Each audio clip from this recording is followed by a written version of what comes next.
ver aqui.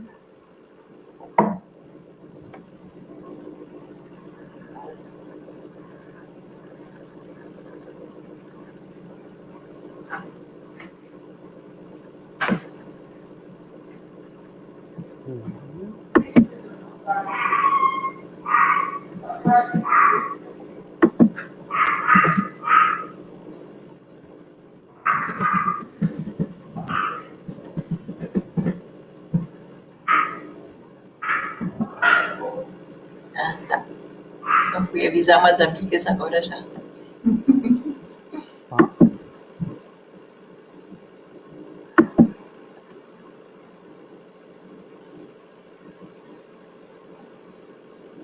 Já estamos no ar? You are in the show?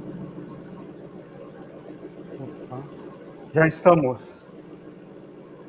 Bom dia a todos e todas. Bom dia.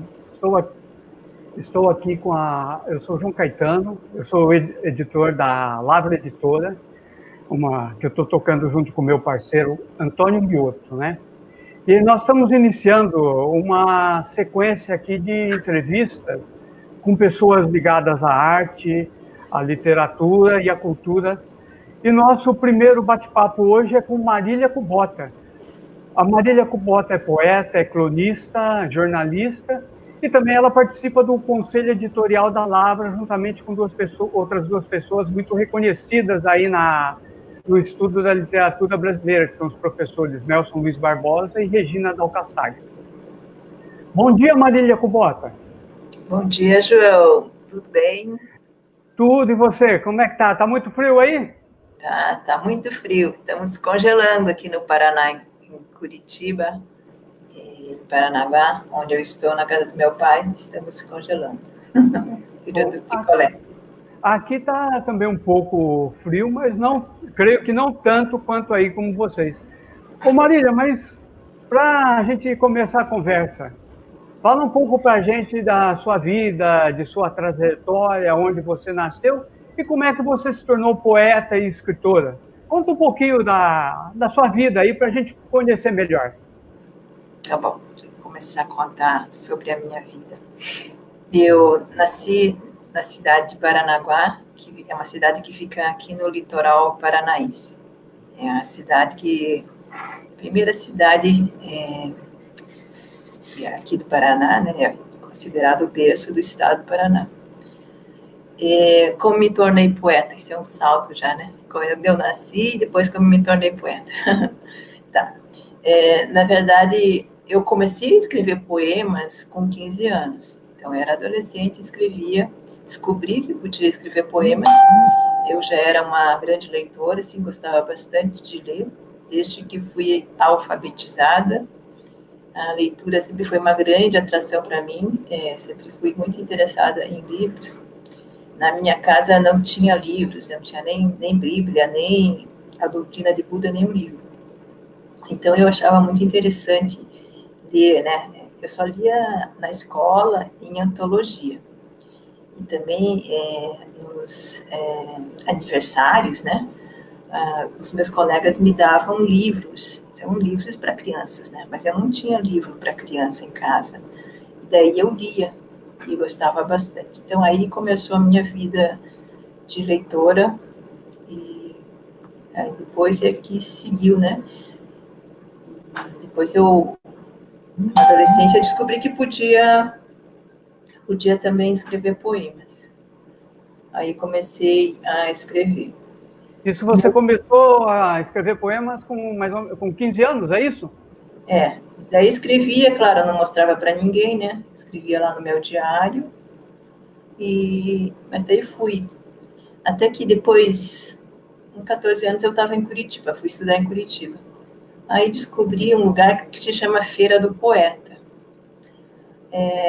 E aí é um lugar em Curitiba onde os poetas se encontravam nos anos 70, nos anos 80 e nos anos 90. Agora também existe a Feira do Poeta, mas é bem diferente do que era nessa época. Então, iam os poetas, por exemplo, o Leminski, Alice Ruiz, eles se encontravam lá, faziam lançamentos, tinha uma máquina de tipografia que imprimiam poemas, era muito bacana. Então, todo domingo, os poetas que queriam imprimir os poemas iam na feira para imprimir os poemas e também para se encontrar, para se conhecer. Então, era um ponto de encontro muito legal. Foi nesse lugar que eu publiquei, não é publicar, é imprimir, né? Imprimi o meu primeiro livrinho artesanal que se chamou, o título é Mosaico.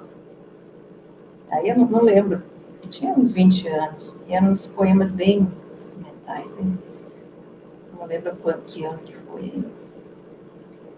E depois eu publiquei um outro livro, depois, muito tempo depois, só em 2008, publiquei um livro que se chamava Selva de Sentidos, que também era um livro de edição artesanal, né? Mas isso foi muito tempo depois, daí já tinha muito mais idade, tinha muito mais experiência, né? E aí foi aí as minhas primeiras tentativas como poeta. Depois fui publicando, né? Fui publicando outros livros. Então, já que você está falando de livros publicados, quais são hoje os livros que você tem publicado?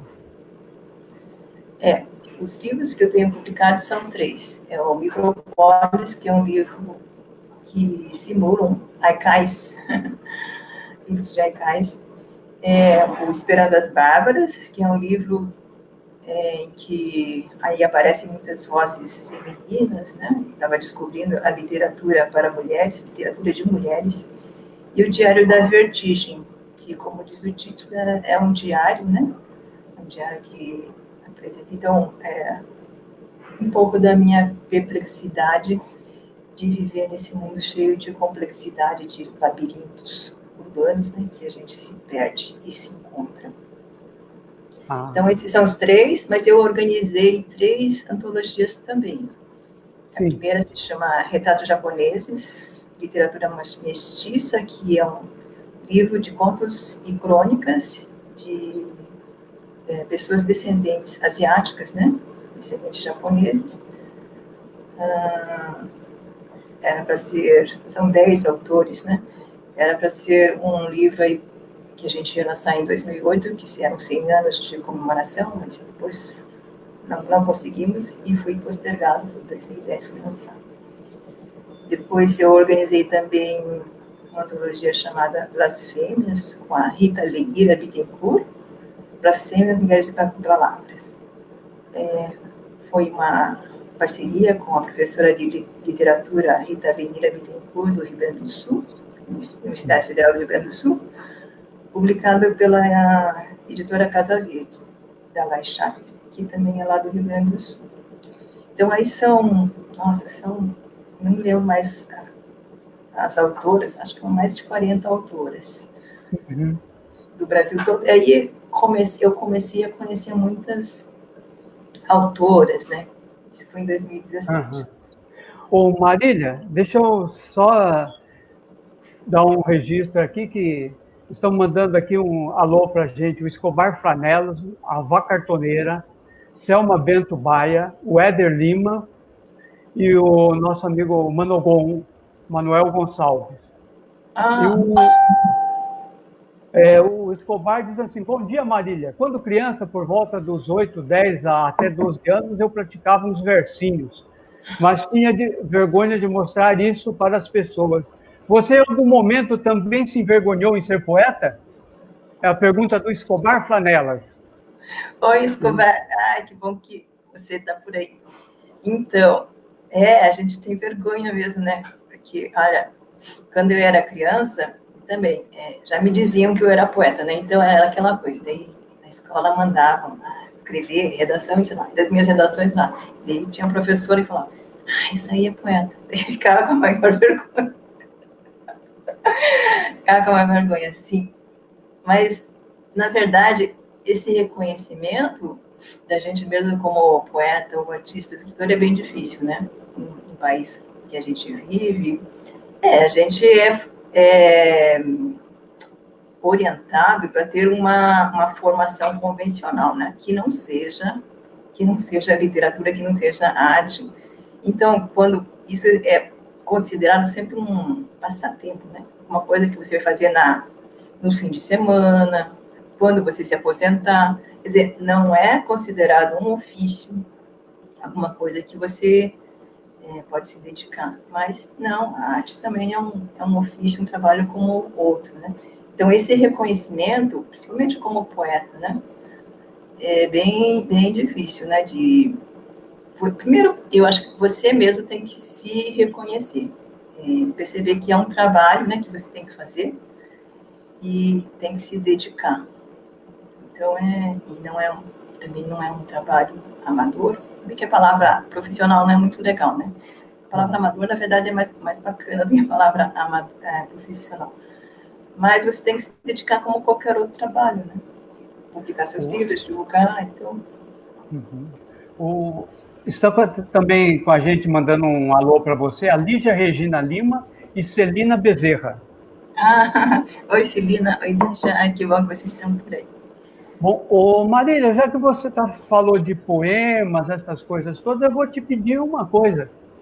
Leia aí um poema para a gente, ou um trecho de poema à sua escolha. Tá bom. Eu vou complementar aqui uma resposta que eu não consegui completar. Das antologias, eu não falei de uma antologia que eu organizei em 2018, que é a da Marielle, né? Um girassol nos teus cabelos, poemas para Marielle Franco. Então, foi uma antologia, acho que é importante, né, falar. Foi já um projeto do Movimento Mulherio das Letras, que eu vou falar depois, né, que eu aderi nos últimos anos. Então, essa antologia, gosto bastante, acho bem bacana. Legal. Então, vou falar, então, um poema. Esse é um poema do Esperando as Bárbaras. Esperando as Bárbaras. Barbie, Chip, ou como você chame, Janet Condoleza Linde, não é mais que uma boneca, não como Constantino, que amava os homens e por eles caiu nos bordéis de Alexandria, anunciando homens como os de vocês. Vocês são demais, anseiam romances, enquanto seus homens explodem cabeças de porco no mundo velho. Vocês sabem tudo sobre sexo e leem revistas pornográficas em banheiros iluminados, controlando hormônios. Vocês são hiper, jovens americanas como vocês, as do sul, também ousadas, desde os 10 anos, vendem o corpo para comer. Os abutres comem delas. Vocês ensinam as mulheres a serem liberadas, usando as mais modernas técnicas para conseguir prazer. Todas as mulheres do mundo aguardam o ritmo que a superestrela virgem ditará, apertada em corpetes e botas militares. Vocês são o rosto do mundo. Que será de nós sem as Barbies? Então, esse poema tem aí várias referências. Eu sempre escrevia poemas com muitas citações, muitas referências. Desde o título, né, Esperando as Bárbaras, que é uma citação lá do Esperando os Bárbaros, do Cavafis, também está dentro do poema, né? Então, eu gostava muito do Cavafis, poeta grego contemporâneo, e misturei algumas histórias aí sobre os personagens americanos, né? Estadunidenses e aqui do sul também. São várias histórias que tem dentro do poema, várias referências.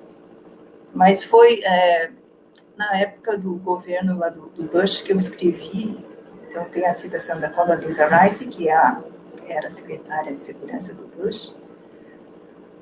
E teve um episódio lá de Guantánamo também, de tortura, né? Que me deixou bastante chocada. Mas o disparador do poema, isso tudo estava juntando na minha cabeça. Eu estava lendo, ouvindo essas histórias, mas eu não tinha escrito poema. Eu escrevi quando eu vi um documentário na TV a cabo sobre um movimento nos Estados Unidos que censurava canções de heavy metal, né? Letras de canções que falavam sobre sexo e tal. E nesse movimento era coordenado aí pela mulher do ex-vice-presidente Al Gore, a Chip Gore. Achei bem interessante. Chip é nome de bonequinha, né? Quando eu era criança, era o nome de uma bonequinha. Então eu falei, eu acho que eu vou juntar E tinha a Bárbara Bush, que também é a Barbie, né? A Barbie do poema, na verdade, é a Bárbara Bush. E vou juntar o nome das bonecas e colocar no poema. Daí eu coloquei. Eu escrevi. E depois, o editor da revista Inimigo Rumor, Carlito Azevedo, estava editando uma edição da revista sobre a América. Aí ele pediu um poema sobre o tema. Ele falou assim, mas é sobre a América legal, né? Que a gente gosta dos artistas, do jazz, sei lá, das coisas bacanas. Tá bom, eu não tenho nada sobre o tema. Eu falei, então, mas tenho esse poema. Não sei se você quer publicar. Ele falou, gostei. Ele publicou. Então, foi a primeira vez aí, antes de ser publicado no livro. Legal. Estamos aqui também com a gente, aqui com a Paulinha Almeida, o José Regi e Rosinha Moraes. Eu não vejo. Só então, você todo que mundo dando um alô aí para você. Eu não vejo essas pessoas. Só você que vê? Marília, já que você falou que é um poema, por exemplo, o Esperando as Bárbaras é um poema cheio de referências, então, eu queria saber fala um pouco do que é que as influências na sua arte, no seu trabalho, o que é que te influencia? Quais são as suas influências no trabalho que você faz? Então, dá para ver lá que as influências no meu trabalho tem muitas influências sobre o jornalismo, notícias, né? Leio jornal todo dia. Eu era mais ligada, né? Quando eu trabalhava com jornal, agora não trabalho mais como jornalista. Mas tinha muita influência do jornalismo, né? Das atualidades, mas também dos livros que eu leio. Então, sempre fui uma grande leitora. Para dizer como o jornal foi influente na minha vida, então, uma das primeiras leituras da minha vida foram as crônicas, né? Então, nas antologias escolares, sempre tinham muitas crônicas, né? Isso de autores, grandes autores, como a Cecília Meirelles, o Drummond, Quintana, o Manuel Bandeira, poemas e crônicas. Essa era a mistura que tinha lá nas antologias. Eu fiquei sabendo da existência desses editores pelas antologias, porque eu lia, né? Eu lia tudo que estava ali, dentro da antologia, já que eu não tinha acesso ao livro, só tinha antologia para ler. Então eu lia, fiquei conhecendo. O Milor Fernandes, que também escrevia crônicas, era antológico já nessa época, quando eu era criança. Tem até uma história com o Milor, que daí a professora pediu para todo mundo escolher um texto da antologia para ler. É horrível isso de ler em sala de aula, eu detestava. Né? E daí as pessoas, né, as minhas colegas, escolheram poemas, né, que era mais legal você ler poema, era mais bonito, né, tá lá, se recitar o poema na escola. Mas eu escolhi uma crônica do Milor Fernandes, que eu achava muito engraçado, que era a morte da tartaruguinha. Nossa, totalmente irônico, assim. Mas era uma criança de 10 anos, eu estava lendo, né, isso aí, para uma criança de 10 anos. É um humor, assim, humor ácido, né, terrível. E aí ficaram muito espantados de eu não ter escolhido um poema. Eu era poeta, eu podia ter escolhido um poema, né, da Cecília Meirelles. Mas escolhi uma crônica do Milor Fernandes, né, que falava sobre uma criança que fica triste quando a tartaruguinha dele morre, daí o pai resolve fazer uma festa de aniversário para a tartaruguinha. Né? Daí canta lá, parabéns, aqui lá. Depois ele vê que a tartaruguinha não estava morta. Daí o menino estava muito feliz com a festa de aniversário, ele fala, pode deixar, pai. Daí ele pega uma pedra e fala, pode deixar que eu mato ela. É terrível, um tipo de humor assim. Mas estava no livro.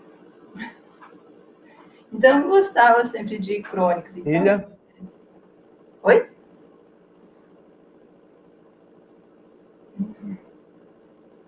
Oi?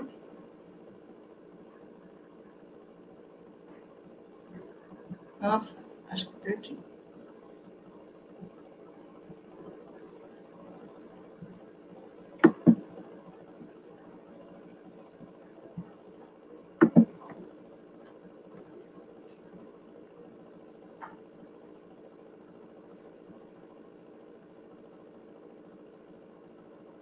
Deixa eu ver você.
Marília?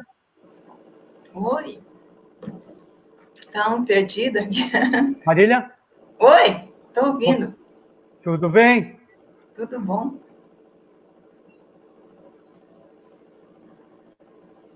Oi, teve Está me ouvindo?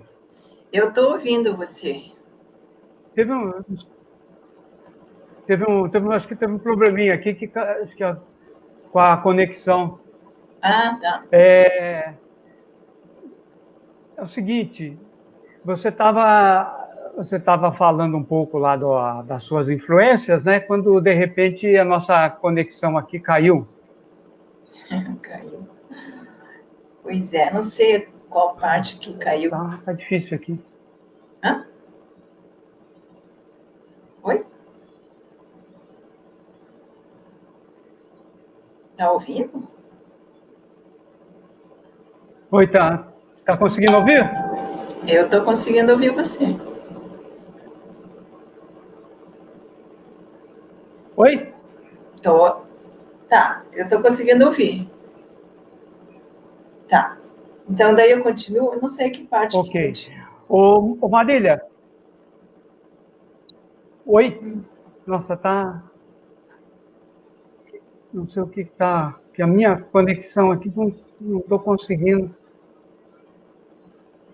Deixa eu tentar aqui novamente. Tá.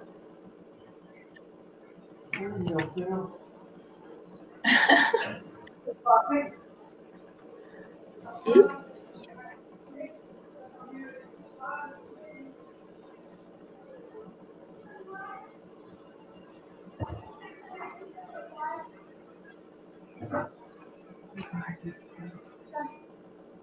Junto chama as universitárias. Oi?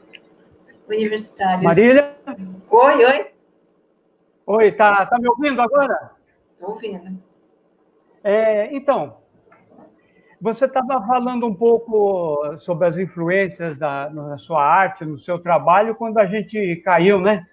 Sim. Tá, estavam com a gente agora há pouco a Carol Tinho, Walter Almeida Costa, a Inês Santos.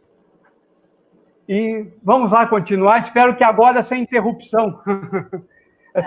A internet é meio difícil aqui. É. Pois é. Então, estava falando... Marília, bom, as pessoas sempre têm muita... das suas influências, você falou que teve muita influência da parte de jornalistas, de crônicas, e de alguns poetas, como Cecília Meirelles, Manuel Bandeira, entre outros, né? Vamos concluir para... Pois é. Então, veja o que mais está faltando. Não sei se as leituras são influências, acho que sim. Claro, esses são os poetas iniciais que eu lia, né, que também eram cronistas, mas depois eu li literatura latino-americana, Garcia Marques, Julio Cortázar, Borges, e depois passei a gostar bastante de literatura fantástica, Lewis Carroll, Alfred Jarry, Murilo Rubião, que é um autor bem bacana, né, brasileiro da literatura fantástica, talvez um dos únicos, né, José J. Veiga, que também é um autor bem legal aí, escreveu um livro bem forte nos anos 70, 80, que foi proibido, Sombras dos Reis Barbudos. Em Curitiba, eu era amiga, aos 25 anos, conheci um escritor chamado Valêncio Xavier. O Valêncio é paulistano, mas morava em Curitiba desde os anos 60. Nós ficamos muito amigos. Ele foi uma grande influência porque, assim, aí nessa época, com 20 anos, eu não tinha muito interesse na literatura japonesa ou na arte japonesa. E ele falava muito sobre o haikai, o tanka, sobre gravura japonesa, que ele gostava bastante, né, o kyoe, sobre caligrafia japonesa, shodo. Então ele gostava e tinha gravuras também na casa dele, livros sobre gravura japonesa. Fez um livro que se chama O Mistério da Prostituta Japonesa, Imimina Shiroichi, que é um livro de contos, que foi tema da minha dissertação de mestrado. Então, ele foi uma pessoa bem importante para mim, porque eu conversava bastante, era um grande amigo. Uma influência no sentido das leituras. Até hoje eu me lembro das conversas dele, dos autores que ele citava, mas a obra dele é bem diferente, porque é muito centrada em imagem, né? Narrativas com imagens e texto. O Alvarense é um autor de vanguarda, né? Desde os anos 70, 80, 90, produzindo, morreu em 2008. Mas é muito importante e interessante conhecer a obra dele, que ainda continua sendo uma obra de vanguarda, de linguagem experimental, e eu acho que é um autor importante. Você está, não sei, está chegando um pouco cortado aqui para mim. Cortado? Eu estou ouvindo bem você. Você está ouvindo normal? Tá. Agora melhorou. Marília. Oi.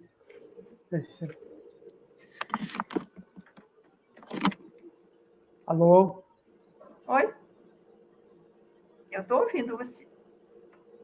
Pode falar. Alô? Oi? Você está ouvindo? Sim. Nossa, tem os barulhos, parece que vem do espaço. É que está me chegando. Agora. Está cortado. Bom, agora acho que melhorou. Vamos prosseguir, então. Marília, as pessoas sempre têm muita curiosidade. Como é que é o processo de criação assim, do artista? Como é com você? A ideia assim vem rapidamente, do estalo, aquela coisa que... ou você está assim, de repente surge aquela ideia, você corre a escrever, ou você é daquele tipo que senta, vai trabalhando até surgir uma ideia e vai criando a sua obra? Como é que é o seu processo de criação? Eu não sou nada disciplinada para escrever. Então, eu não sento todo dia para escrever, não. A não ser quando eu estou revisando um livro, né? Daí eu reúno, aí eu tenho que catar os meus textos que eu espalhei em todos os lugares, no blog, nas redes sociais, em caderninho, em diário, em agenda. Então, eu escrevo em qualquer lugar e depois, quando eu quero montar um livro, eu tenho que ir atrás de onde eu escrevi. Isso é bem trabalhoso, porque eu não tenho essa disciplina. Então, eu escrevo assim, às vezes, essa inspiração, esse processo, né? Não sei, eu não sei dizer de onde que vem, mas eu vou escrevendo assim, ou porque li alguma coisa, porque eu vi alguma coisa na rua, li um livro, um poema que me chamou a atenção, daí vou escrevendo, anotando e depois tenho que reunir. Tem uma citação lá do Lautréamont, né, poeta francês, que é bacana, sobre o que é poesia. Não é bem um conceito, né? Encontro de uma máquina de costura com um guarda-chuva numa mesa de operações. Eu acho que é isso, que é um processo sinestésico mesmo, de encontro de várias sensações. Quando você tem esse choque, né, de vários sentidos físicos mesmo, né, e sensações, eu acho que acontece a poesia, a criação. Legal.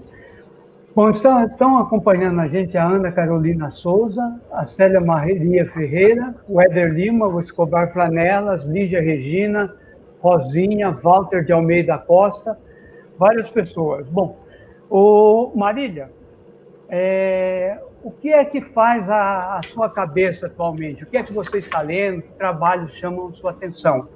E eu queria que você já falou um pouquinho no começo, mas queria que você falasse também sobre uma coisa que está sendo muito importante hoje na nossa literatura, que é a produção das mulheres, que a cada dia está ganhando mais força e se articulando em vários movimentos, né? Fala um pouquinho disso para a gente, principalmente da produção literária das mulheres. Nos últimos anos, né, estou lendo mais mulheres, porque eu entrei para um movimento que se chama Mulherio das Letras. Então, começou lá com a organização da antologia Blasfêmias, conheci muitas autoras. Depois, então, eu fui convidada para participar desse movimento, Mulherio das Letras. Depois, aconteceu o primeiro encontro de autoras, escritoras, né, em João Pessoa, em 2017. E aí comecei a conhecer, não só conhecer, me aproximar de várias escritoras, incluindo a grande Maria Valéria Rezende, que é a nossa mentora, a nossa inspiradora do movimento, né? Ela que criou todo esse movimento aí das mulheres. Eu lembro aqui, quando eu escrevi aqui em Curitiba, no Paraná, ainda existia aquela pergunta, pelo falta dos anos 2000, assim, onde que estão as mulheres escritoras? Eu até participei de uma reportagem aqui do jornal. Que não existia muitas mulheres escrevendo e blá blá, aquela história de sempre. E aí, então, depois, né, na Flip teve uma edição em que mais de 50% eram autoras mulheres, das convidadas da mesa oficial. E depois a Valéria e outras escritoras criaram esse movimento. Então é muito bacana, assim, porque nós mesmos, né, escritoras, vamos nos aproximando e conhecendo. A partir, então, do Mulherio, eu conheci muitas autoras que eu não conhecia e que já têm uma obra. Por exemplo, a Rosângela Vieira Rocha, romancista, que já tem toda uma obra, mora em Brasília, mas não conhecia o trabalho dela, né? Maria José Silveira, que é uma grande autora também, uma romancista premiada no exterior, nos Estados Unidos, e a gente não conhece, não sabe. A própria Regina Dal Castanhet, que faz parte do pesquisadora, professora de literatura da Universidade de Brasília, tem um trabalho importante exatamente sobre a literatura das margens, né, que ela fala, tem uma pesquisa sobre os autores brasileiros, né, faz o perfil dos autores brasileiros, e que a maioria dos autores são homens, né? E brancos, né? São homens brancos de classe média que moram em Rio e São Paulo. Então, esse é o perfil do autor brasileiro. E outras autoras, Angela Melin, também conheci, uma autora carioca, que influenciou muito a Ana Cristina César. E a gente tem muitas outras autoras, Lúcia Hiratsuka, que é uma autora de etnia japonesa, também tem um trabalho bem interessante com ilustração e histórias para crianças, ou literatura de imagens, né, que nem sempre é para crianças. Então foi muito importante esse movimento. Então tenho lido mais essas autoras. A Tifanice Carbonieri, ela é editora de um site chamado Ruído Manifesto, que eu também vou passar a colaborar a partir desse sábado, escrevendo resenhas. Então é muito importante, assim, para a gente conhecer, se aproximar dessas autoras e para a gente também construir alguma coisa junto. E é isso que a gente faz, Mulherio das Letras. A gente produz os nossos próprios eventos, né? Já são 3 eventos que a gente fez, o primeiro em João Pessoa, o segundo em Guarujá, o terceiro em Natal, o próximo seria em Porto Alegre, mas devido à pandemia, não. Então a gente vai fazer uma coisa diferente. No Paraná a gente também tem esse movimento, né? Tem o Mulherio das Letras Paraná, a gente já fez o nosso encontro ano passado, e tem essa mesma intenção de reunir as mulheres escritoras para conversar e produzir projetos juntos. Eu também tenho lido muito ultimamente literatura de mulheres negras. É bem interessante, então descobri muitas autoras. Tem a grande Conceição Evaristo. Eu acho que com a Valéria, a Conceição e a Valéria são as 2 grandes autoras, né, que surgiram aí nos últimos 10 anos. A obra magistral da Conceição Evaristo, né, uma voz super singular. Mas tem outras autoras. Tem a Miriam Alves, uma grande romancista, Cidinha da Silva, que também tem uma obra no teatro, na crônica, no conto. Cristiane Sobral, que é uma poeta, e tem as outras autoras africanas, né? A Chimamanda, super famosa, que é uma feminista, vários livros. Scholastic Mukasonga, a Grada Quilomba, que eu li recentemente, que é uma autora de origem angolana, na verdade ela nasceu em Lisboa, e mora na Alemanha hoje, e daí fala bastante sobre o racismo. Isso é bem importante, né, esse tema hoje em dia, nessa hora. E a gente lê, fazer resenhas das escritoras negras, muito importante para a gente conhecer, né, as vozes, as visões de mundo, e participar dessa luta contra o racismo também. Legal. Marília, eu vou pedir então agora para você ler mais um poema para a gente, se possível. Tá, eu vou ler um poema chamado Chuva Negra. Chuva Negra. Cartas para a criança órfã cruzam o oceano. Sangue de mulheres. Escorre chuva ácida na fumaça do cigarro. Tigelinhas de arroz não apagam incensos diante de túmulos. Esse poema está incluído um livro ainda que vai ser publicado, se chama Velas ao Vento. É um livro que eu reuni, assim, tem várias referências japonesas, né? Na verdade, é um diário. São poemas que comecei a escrever pensando na história da minha família. E daí eu reuni também os haikais que eu escrevi no livro Micrópolis, e mais um livro que eu escrevi sobre Fukushima, chama Girassóis de Fukushima, que é aquela parte do Japão. Fukushima é aquela cidade que sofreu, né, com acidentes nas usinas nucleares do tsunami de 2011 no Japão. Então é uma reunião de vários livros que tem essa temática japonesa por trás. E vai ser lançado também, não sei se esse ano, mas está em produção. Bom, falando em lançamentos, Marília, fala um pouco da Marília cronista, no que ela difere da Marília poeta. E a gente pode anunciar que a Marília cronista vai lançar em breve, assim que a gente tiver essa pandemia deu uma trégua para a gente vai lançar o livro de crônicas da Marília Kubota, pela editora Lavra, que chama Eu Também Sou Brasileira. Fala um pouco disso. Então, Eu Também Sou Brasileira é um livro de crônicas, pelo título dá para ver, né? Então, eu falo muito sobre a questão da identidade, né? Então, eu comecei a pesquisar sobre a cultura japonesa por causa dessa questão da identidade. Nós, né, nós temos dupla nacionalidade, nós que temos a etnia japonesa. Nós somos brasileiros, brasileiras e brasileiros, e temos uma etnia diferente, né, que não é etnias da raça branca. Então, nós somos muito diferenciados. Em geral, né, nós somos vistos como estrangeiros. E daí vem o título dessa crônica, Eu Também Sou Brasileira. Porque é assim, nós somos identificados sempre como japoneses, isso é. Então, por ter um sobrenome japonês, a etnia japonesa, e sempre somos identificados como japoneses estrangeiros. Na época que eu lancei a antologia Retratos Japoneses no Brasil, então, esse livro, ele criou muitos equívocos, muitos ruídos, assim, a ponto de ele era classificado como um livro de literatura estrangeira, não como de literatura brasileira.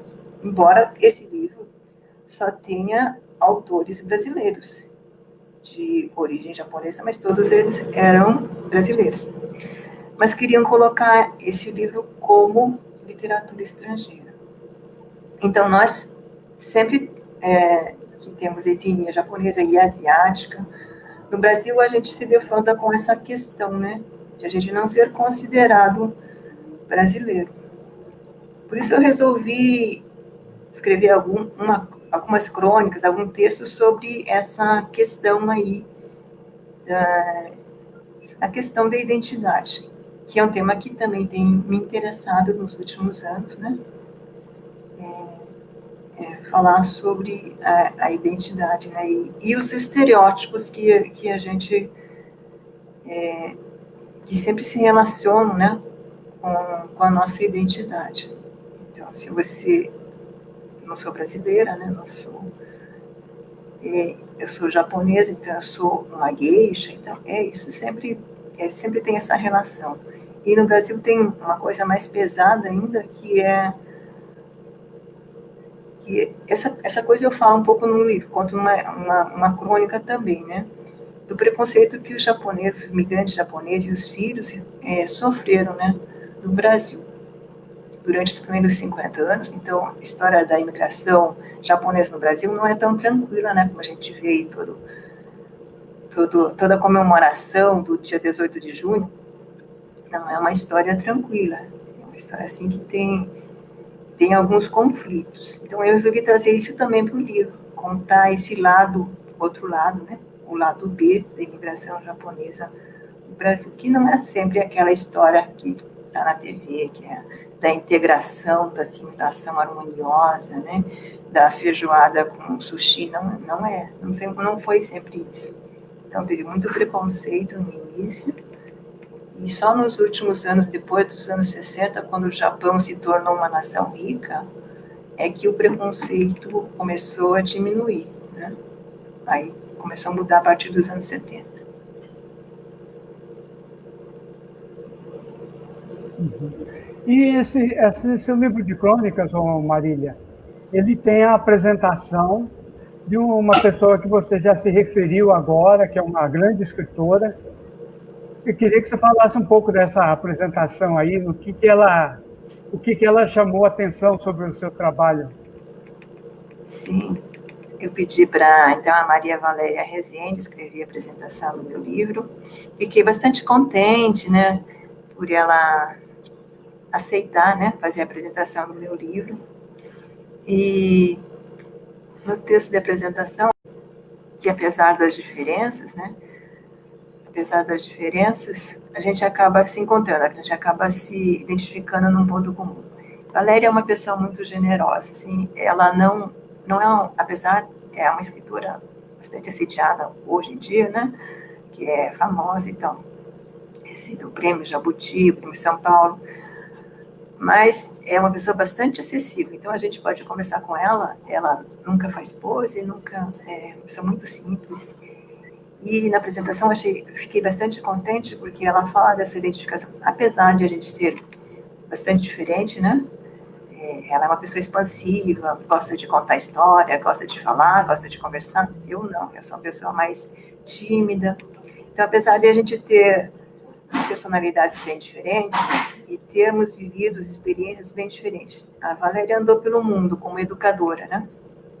Andou em vários países, conheceu vários lugares e ela fala, conheci várias culturas e aí, mas ela também nasceu em Santos, como eu nasci em Paranaguá, são duas cidades portuárias, então a gente também tem esse ponto em comum. Daí, na cidade do Porto, a gente tem essa contato, não, com várias pessoas. Ela teve, né, porque ela era mais expansiva, eu não, porque eu era muito tímida, então eu ficava fechada, não tive contato com essas pessoas.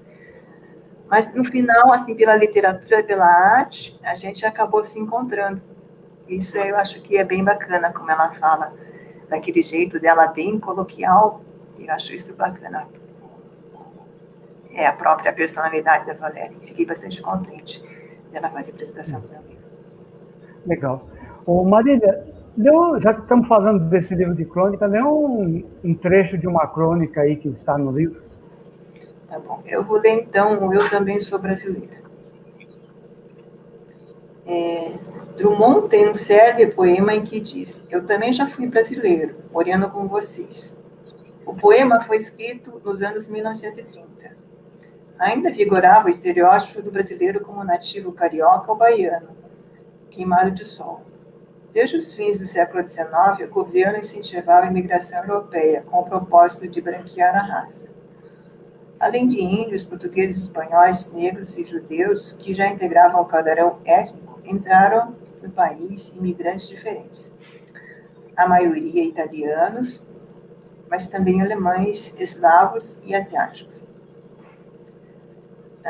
Já na segunda geração, os italianos não eram diferenciados pela etnia, que não aconteceu com alemães e asiáticos.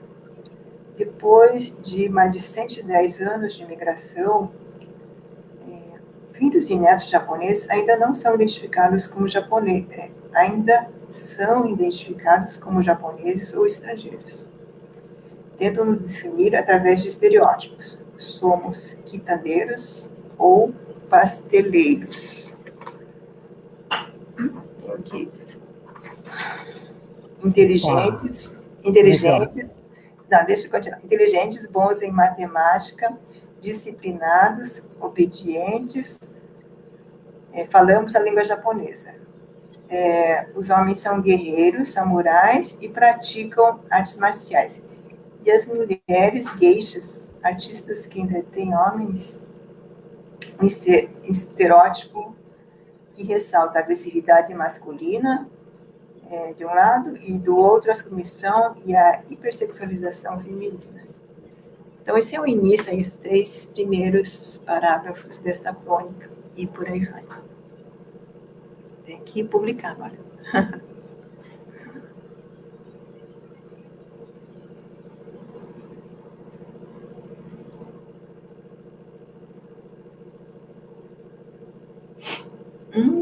Não sei onde estou agora.